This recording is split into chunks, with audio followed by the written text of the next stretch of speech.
J'aime le son du cor le soir au fond des bois, soit qu'il chante les pleurs de la biche aux abois, ou l'adieu du chasseur que l'écho faible accueille, et que le vent du nord porte de feuille en feuille. Que de fois, seul dans l'ombre à minuit demeuré, j'ai souri de l'entendre, et plus souvent pleuré, car je croyais ouïr de ces bruits prophétiques qui précédaient la mort des paladins antiques. Ô montagnes d'azur, ô pays adorés, rocs de la Frasonna, cirque du Marboré, cascades qui tombaient des neiges entraînées, sources, gaves, ruisseaux, torrents des Pyrénées, monts gelés et fleuris, trônes des deux saisons, dont le front est de glace et le pied de gazon. C'est là qu'il faut s'asseoir. C'est là qu'il faut entendre les airs lointains d'un corps mélancolique et tendre. Souvent un voyageur, lorsque l'air est sans bruit, de cette voix des reins fait retentir la nuit. À ces chants cadencés autour de lui se mêle l'harmonieux grelot du jeune agneau qui bêle.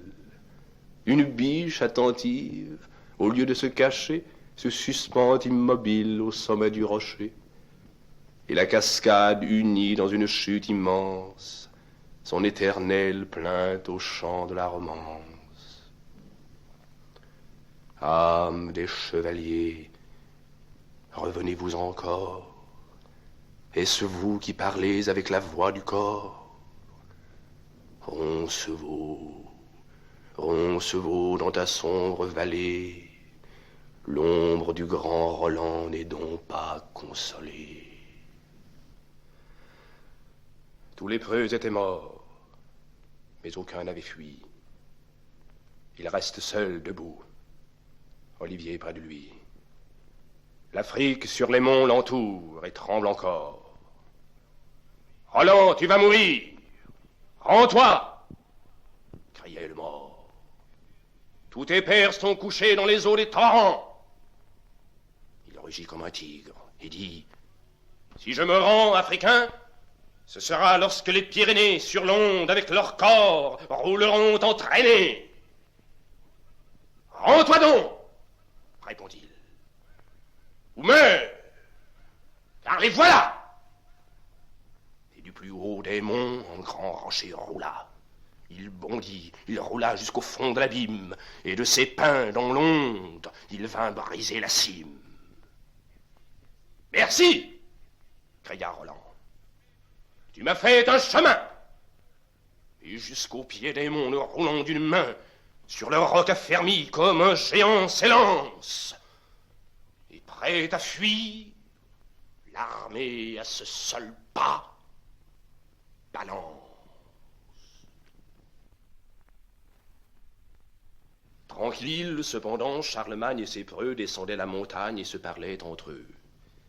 À l'horizon déjà, par leurs eaux signalées, de Luz et d'Argelès se montraient les vallées. L'armée applaudissait.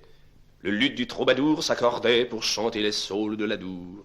Le vin français coulait dans la coupe étrangère. Le soldat, en riant, parlait à la bergère. Roland gardait les monts. Tous passaient sans effroi.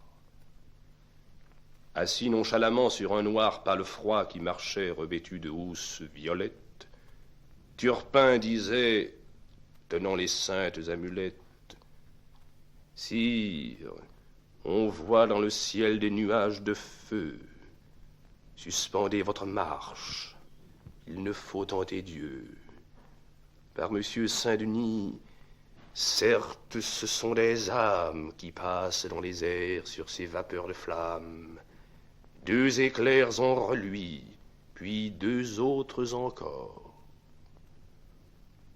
Ici, l'on entendit le son lointain du corps. L'empereur étonné, se jetant en arrière, suspend du destrier la marche aventurière. Entendez-vous? Dit-il. Oui, ce sont des pasteurs, rappelant les troupeaux épars sur les hauteurs, répondit l'archevêque. Ou la voix étouffée du nain vert Oberon qui parle avec sa fée. Et l'empereur poursuit. mais son front soucieux est plus sombre et plus noir que l'orage des cieux. Il craint la trahison. Et tandis qu'il y songe, le corps éclate et meurt, renaît et se prolonge. Malheur, c'est mon neveu. Malheur, car si Roland appelle à son secours, ce doit être en mourant. Arrière, chevalier, repassons la montagne. Tremble encore sous nos pieds, sol trompeur de l'Espagne. Sur le plus haut des monts s'arrêtent les chevaux. L'écume les blanchit. Sous leurs pieds, Roncevaux, des feux mourants du jour à peine se colorent. À l'horizon lointain fuit l'étendard du mort. Turpin, n'as-tu rien vu dans le fond du torrent? J'y vois deux chevaliers, l'un mort, l'autre expirant. Tous deux sont écrasés sous une roche noire. Le plus fort dans sa main élève un corps d'ivoire. Son âme en s'exhalant nous appela 2 fois. Dieu, que le son du corps est triste au fond des bois.